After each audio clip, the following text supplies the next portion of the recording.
हरिप्रसाद की पोता बहू गृह प्रवेश करती है और सबसे पहले उसके पांव छूती है। सौभाग्यवती भव बहू। अरे मुझे तो यकीन नहीं हो रहा, आज मेरे छोटे पोते नैतिक की शादी हो गई और उसकी बहू भी आ गई। अब तो जल्दी से तुम लोग मुझे परदादा बना दो ताकि मैं स्वर्ग सिधार सकूं। अरे पापा जी, इतनी भी जल्दी क्या है, पहले दोनों एक दूसरे को अच्छे से समझ जाएं, फिर आपकी ख्वाहिश भी पूरी कर देंगे। हाँ पिताजी, वैसे भी अभी बहुत टाइम है।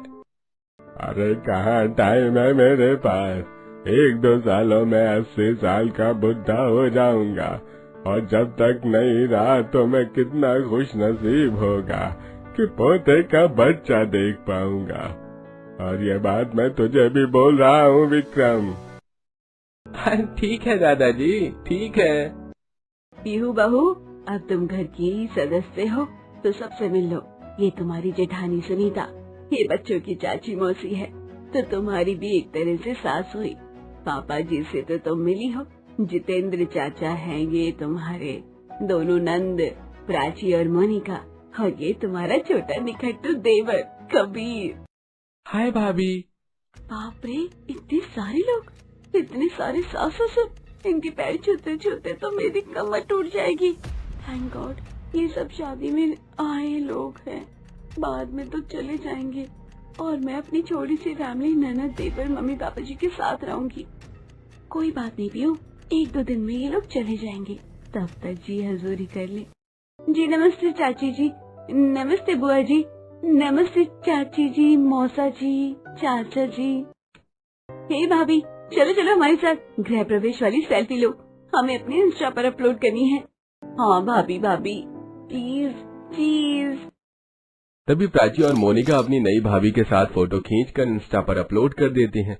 ये देखकर जेठानी सुनीता, चलो इस घर में एक नई बहू तो आई, अब मेरी जान छूट जाएगी, ये तो परेशान रहेगी। पीहू बहू, जाओ तुम आराम कर लो, क्योंकि कल तुम्हें बहुत सारा काम करना होगा। नई बहू जो हो तो कुछ रस्म रिवाज भी होंगे। जा नैतिक बेटा, इसे अपने कमरे में ले जा। जी माँ। दोनों अपने कमरे में चले जाते हैं। पीहू बहुत अरमान लेकर अपने ससुराल आई थी, लेकिन आगे जो होने वाला था उसके साथ उसकी जो उसने कल्पना भी नहीं की होगी। तो चलिए कहानी में आगे बढ़ते हैं, जहाँ नैतिक बहुत हंसता है। अरे पीहू, तुम दादाजी की बात पर ऑफेंड तो ना? कहीं सोचो घर में 2 कदम रखा नहीं और दादा ससुर को पड़पोता चाहिए। वैसे वो एक तरह से इमोशनल भी हैं। कोई बात नहीं नैतिक, आई कैन अंडरस्टैंड। वो उम्र में जितने बड़े हैं तो उनके लिए ये शादी और पोते वाली बात बहुत बड़ी बात है, लेकिन पहले घर की जिम्मेदारी संभालना जरूरी होता है, उसके बाद ही ये सब चीज आती है। हाँ हाँ मैडम, वैसे हमारी शादी रेनी सीजन में हुई है। तुम्हें पता है मुझे पकौड़े खाना बहुत पसंद है। वैसे तो मेरे घर वाले भी पकौड़े खाने के शौकीन हैं, पर मैं बता दूं मेरे फेवरेट है पनीर मिर्च भरवा, भूलना मत। नैतिक, इन 2 तरीकों के पकोड़ों को मैं भूल कैसे जाऊंगी? तुम तो ऐसे बात कर रहे हो जैसे मुझे 100 तरीके के पकोड़े आते हो। चिल करो, मैं नॉर्मली तुम्हारे लिए ही दोनों तरीके के पकोड़े बना दूंगी।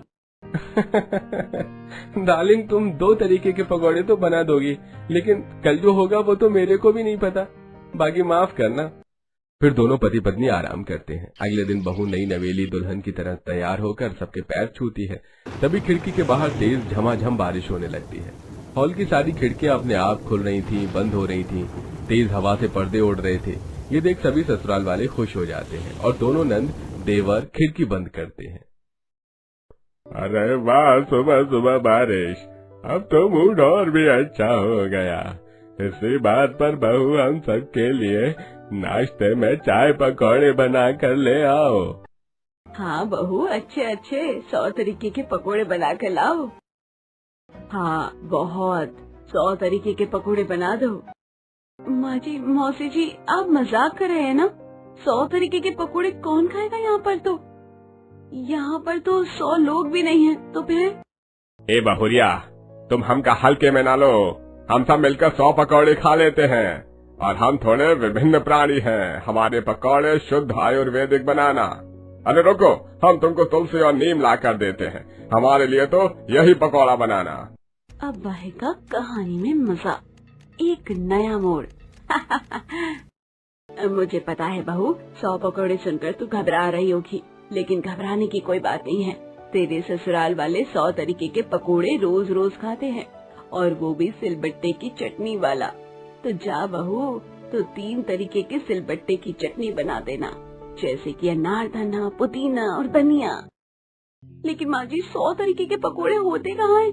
ज्यादा से ज्यादा पकोड़े 30-40 तरीके के हो सकते हैं। अरे नहीं बहू, तुम पकौड़ा लवर फैमिली में आई हो, तुम्हें यहाँ पकौड़े के 100 क्या 150 रूप दिख जाएंगे। अच्छा, हम 5 बता देते हैं। कटहल, भिंडी, आलू, प्याज और मूली, इनके पकौड़े बनाना। और 5 मुझसे सुन लो, दाल के पकोड़े, आलू प्याज के पकोड़े, मिर्च के पकोड़े, भरवा मिर्च के पकोड़े और घिया के पकोड़े। भाभी, आपका इकलौता देवर फ्यूजन के पकौड़े की मांग करता है, मेरे लिए तो वो ही बनाना। भाभी, मुझे तो शलजम के ब्रेड पकोड़े, चावल के पकोड़े और मूंगफली के पकोड़े भी चाहिए। ऐसे करते करते घर के सभी लोग बहू को 100 पकौड़े गिना देते हैं, जिसे सुनकर उसका सिर चिकरा जाता है। लेकिन बेचारी करती भी क्या। बेचारी देवरानी, इसकी शक्ल से तो हवाइयाँ ही उड़ती दिख रही है। और अभी तो रुको, क्लाइमेक्स बाकी है। और पीहू, मेरे लिए भी पकौड़े बना देना, परवल की, कुंदरू के और गाजर के भी, और हाँ, भरवा टमाटर पकौड़ा भी। अरे, ये घर वाले हैं क्या? ये पहली रसोई में पहली बार बहू से कोई 100 तरीके के पकोड़े बनवा रहे हैं। क्या इनको जरा भी दया नहीं आ रही है मुझ पर? और तो और ऊपर से इतनी घटिया घटिया पकोड़ों के नाम ले रहे हैं, जो मैंने कभी सुने भी नहीं है और ना देखे हैं। और खाना तो बहुत दूर की बात है, मैं बनाऊंगी कैसे? अरे बहू, खड़ी क्या हो? अरे जाओ पकौड़े बनाओ। तुम्हें पकौड़े बनाने में भी टाइम लगेगा, और कभी सब्जी की टोकरी लाकर दे बहू को। जी दादू। तब पीहू रसोई में जाकर दाल साफ करती है, चावल साफ करती है और फिर कुछ सब्जियों को काटती है। इतने में कबीर अलग अलग तरीके की सब्जी की भरी टोकरी उसके सामने रख देता है, जिसे देखकर उसे गुस्सा आता है और देवर के जाने के बाद टोकरी की सब्जियों को वो बिखेर देती है। पकोड़े पकोड़े पकोड़े, ये 100 तरीके के पकोड़े क्यों खाते हैं नॉर्मल इंसान? 5 तरीके के पकोड़े बनाने में ही इंसान परेशान हो जाए, और मुझे 100 तरीके के पकोड़े दे दिए।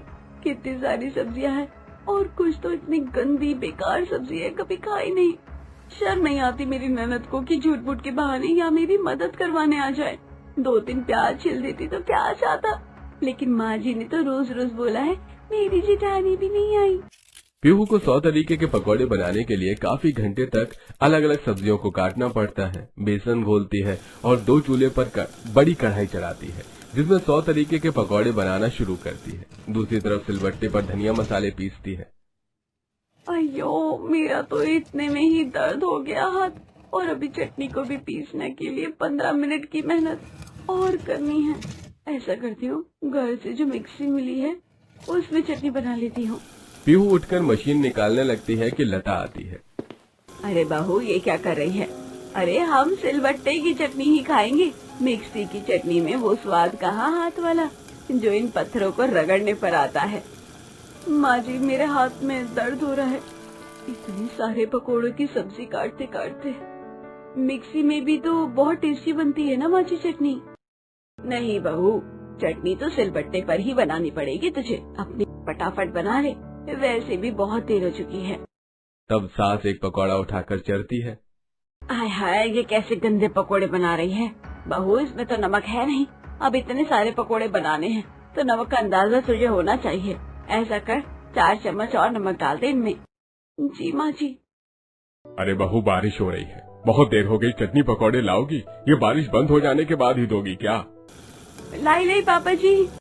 कुछ ही देर में पीहू सिलबट्टे पर चटनी भी पीस लेती है, और जल्दबाजी में उसके अंगूठे पर चोट लग जाती है, और वो सबको 100 तरीके के पकौड़े और सिलबट्टे की चटनी खिलाती है। तब सब अलग अलग पकौड़े खाकर चटकारे देते हैं। अरे वाह भाई वाह। अरे भाई, मजा आ गया छोटी बहू, तुमने लाजवाब पकौड़े बनाए हैं, मुझे बहुत पसंद आए। अरे बहू, वो मेरे नाम का तुलसी का पकौड़ा कहाँ है? वो मैं चाचा जी, मैंने सबके लिए पकोड़े एक साथ रख दिए हैं, वो इसमें मिक्स हो गए हैं। तभी चचिया सास सरला के मुंह में नीम के पकौड़े आ जाते हैं। छी छी, कितना कड़वा पकोड़ा है। अरे अजी, ये तो आपका नीम का पकोड़ा है। अरे बहू, ऐसे आयुर्वेदिक नीम का पकोड़ा इनको ही खिलाना था ना। इनके पकोड़े अलग निकाल दिया करो। देखो, इनकी वजह से मेरा मुंह का टेस्ट पहले ही कड़वा हो गया। क्या चाचू आप भी? अरे, इसमें मुझे एक गाना याद आ गया। चाची ऐसे गाओ, हटे रे निगोड़े नीम के पकोड़े, पीछा क्यों ना छोड़े घूमे दाएं बाएं, तुझको सुधारूं जूती में उतारूं सर पर मारो तेरे धाए धाए। चुप कर बेशरम, ये कैसी बातें कर रही है? मम्मी, कान दर्द हो रहा है, छोड़ो छोड़ो। बिल्कुल सही किया तुमने। अरे बहू, खड़ी क्या हो, सबके लिए और पकौड़े लेकर आओ। देखो खत्म होने को आए हैं। बात करते करते खा गए हम सब। हाँ, बहुत जल्दी लाओ। उसके बाद मेरे को योगासन भी करना है। जी पापा जी, बुआ जी। और भाभी, चटनी भी लेती हुई आना। और पीहू, मेरा फेवरेट पनीर पकौड़ा। ये सुनकर पीहू गुस्से में रसोई में जाती है और पकौड़े बनाने लगती है। आखिर ये लोग अपने आप को समझते क्या है? मैं कोई हलवाई वाली हूँ, मास्टर शेफ वाली हूँ, बावर्ची हूँ? अरे क्या हूँ मैं? इस घर में नई बहू हूँ। नई बहू को कोई इतना सारा काम देता है क्या? अब इन लोगों के पकोड़े भी अलग अलग करके दो। किसी के फ्यूजन है, किसी के अरबी के हैं, किसी के आलू प्याज के हैं, किसी के पनीर के। चाचा जी, उनके तो बात ही अलग है। पीहू सबको और 2 घंटे तक 100 तरीके के पकौड़े बनाकर खिलाती है। सिलबट्टे की चटनी खत्म हो जाती है तो दोबारा सिलबट्टे पर पीसकर उन सबका पेट भर देती है। बस बस बहू, हम सबका पेट भर गया, तू भी कुछ खा ले। शुक्रिया माँ जी, मैं थोड़ी देर में खा लूंगी। इतने पकोड़े बनवाए हैं कि मुझ में अब अपने लिए बनाने की हिम्मत है नहीं, न खाने की हिम्मत है। ऊपर से बेसन भी तो खत्म है। पीहू अपने कमरे में जाते ही बिस्तर पर पड़ जाती है। बाप रे बाप, मेरा हाथ, बाप रे बाप, मेरा पैर, बहुत दर्द हो रहा है, बहुत दर्द हो रहा है। तब पति अपनी पत्नी की परेशानी समझकर उसके पाँव में स्प्रे लगा देता है। यही तुम चुपचाप भीगी बिल्ली बनकर दवाई लगा रहे हो। इसका मतलब तुम्हें सब कुछ पहले से ही पता था, तो रात को ही बता देते। 100 तरीके के पकोड़े बनाने हैं। अगर जानू बता देता तो तुम्हें रात से ही टेंशन हो जाती और चैन की नींद नहीं सो पाती। क्या करें, हमारी फैमिली ऐसी ही है। भाभी भी जब आई थी तो उन्होंने भी हम सबके लिए 100 तरह के पकौड़े बनाए थे, लेकिन हम तो रोज 100 तरीके के पकौड़े खाते हैं। तुम्हें तो रोज ये मेहनत करनी होगी। सच बता रही हूँ नैतिक, मैं बहुत परेशान हो गई हूँ आज। रोज रोज कैसे करूँगी? तुम कर लोगी, मैं अच्छे से जानता हूँ। बारिश कम हो गई है, हाफ डे में मैं ऑफिस जा रहा हूँ, तुम रेस्ट करो।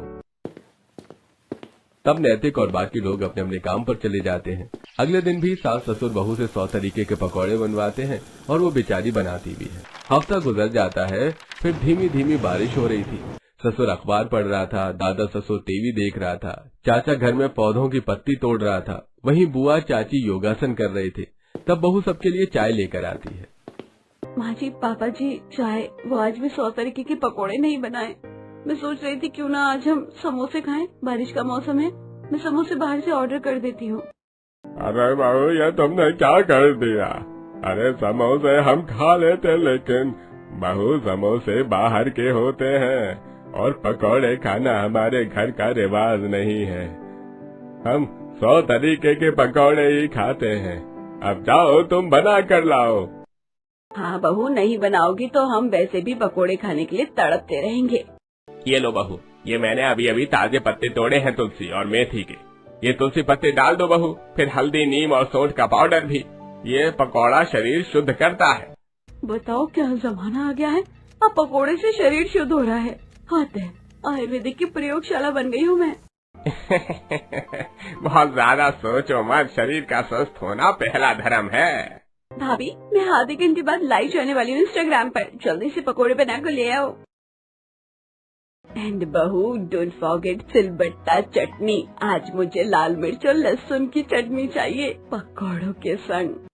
भाभी प्लीज एक सिजलिंग चीज पकौड़ा बना दो और साइड में अवाकाडो चटनी दे दो, मैं कॉलेज में वो ही खाता हूँ। एक हफ्ते से इस घर में रोज 100 तरीके के पकोड़े और नई नई चटनी बना रही हूँ। किसी को बहू की परेशानी दिखती नहीं, ऊपर से सबकी डिमांड अलग है। यहाँ तो धनिया पड़ा है, ये एवोकाडो कहाँ से लाऊं? भाभी आपने कुछ बोला क्या? नहीं देवर जी, मैं बना दूंगी, डोंट वरी। तब बहू फिर से परेशान होकर सबके लिए 100 तरीके के पकौड़े बना देती है और सिलबट्टे पर बुजुर्गों की पसंदीदा और देवर की एवोकाडो चटनी भी बना देती है, जिससे उसके हाथ में लग जाती है। कुछ ही देर में सब उंगली चाटकर 100 तरीके के पकौड़े का लुत्फ उठाते हैं। वाह बहू वाह, मजा आ गया। जीजी ज्यादा वाह वाह मत करो, इसने इतने भी अच्छे पकौड़े नहीं बनाए हैं, आज कुछ तो कमी लग रही है। बहू कल मुझे सिर्फ वो पकौड़े चाहिए जिनमें बेसन भिगो के 2 घंटा रखा गया हो और नमक सेंधा, मेरा वही खाने का दिल है, तो वैसा बनाना। हाँ मुझे भी। जी बुआ जी, चाची जी, क्यों मुद्रा करती हैं? ये पकोड़े भी ठूसने हैं, फिट भी रहना है। कुछ देर बाद बहू घर के बाकी काम निपटाती है और रात का खाना बनाकर सुबह की 100 तरीके के पकौड़े बनाने के लिए सब्जी काटती है और दाल चावल भिगो देती है। थोड़ी परेशानी हो रही है, लेकिन कल सुबह ये सब्जी काटने से बचाऊंगी, फ्रिज में रख देती हूँ। थककर पीहू गहरी नींद में सो जाती है और सुबह फिर अलार्म के साथ उठकर पागल ससुराल वालों के लिए 100 तरीके के पकौड़े बनाना शुरू करती है। शुक्र है पकौड़े बन गए, लेकिन आज मेरी हिम्मत नहीं है। आज तो मैं छुपकर चटनी मिक्सी में ही बनाऊंगी। पीहू मिक्सर ग्राइंडर में अलग अलग तरीके की 3-4 चटनी बना देती है और फिर पकौड़े बनाकर सबको सबके पसंदीदा दे देती है। तब चखते ही दादा ससुर कहता है, अरे ये क्या बहू, चटनी में वो वाली तीखी खुशबू नहीं है, ये तो मिक्सी की लगती है। सिलबट्टे से तो मेरा कंधा जवाब दे गया है, मैं इंसान हूँ, मशीन नहीं। हाँ बहू, ये रोज वाली सिलबट्टे की चटनी की खुशबू नहीं है, न स्वाद है, तुम हमको बेवकूफ ना समझो। बहू हमने तुमको मना किया था ना, तब तुमसे चटनी नहीं बनती तो पकोड़े भी कैसे बनाई हो? पकोड़ों में भी कोई स्वाद नहीं है। लता बहू, तुम स्वाद की बात कर रही हो, आज तो बहू के पकोड़े में अच्छा रंग भी नहीं आया। बहू हमारे जमाने में तो मूंग दाल के पकोड़े बनते थे, वो बहुत सुनहरे होते थे। तुम्हारे ये पकोड़े तो हल्दी के लग रहे हैं मुझे। देखिए आपसे बुरा मत मानिएगा, मैं भी इंसान हूँ, मुझे भी इतने सारे पकोड़े बनाकर परेशानी होती है, इसलिए आज मैंने सिलबट्टे की जगह मिक्सर में चटनी बनाई। और रही बात पकोड़ों की, तो पकोड़े मैंने बहुत ध्यान से बनाए हैं। दादाजी आपको पता है, अब तो 30 पकोड़ों के बाद मेरी आंखें भूलने लग गई हैं, कौन सा पकोड़ा किस रंग का है।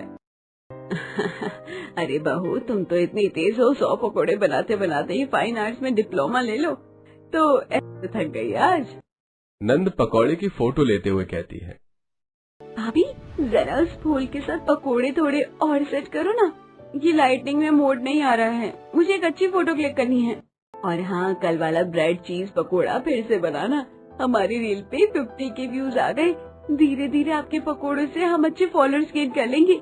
गाइस सी, मेरी भाभी रोज रोज 100 तरीके के पकोड़े बनाती है, और वो भी सिलबट्टे की तीखी चटनी के साथ। तुम्हें कैसा लगा गाइस? मैं बहू हूँ या फूड स्टाइलिस्ट, जो पकोड़े को सजाऊं या खुद का मेकअप नहीं कर पाती। भाभी एक चीज कहूँ, बहुत मन है एक बार चॉकलेट पकौड़ा, मोमोज पकौड़ा और मैगी पकौड़ा बना देती हैं आप तो। देवर जी आपका दिमाग तो ठीक है ना, ये नए नए एक्सपेरिमेंट आप मुझ में मत करो।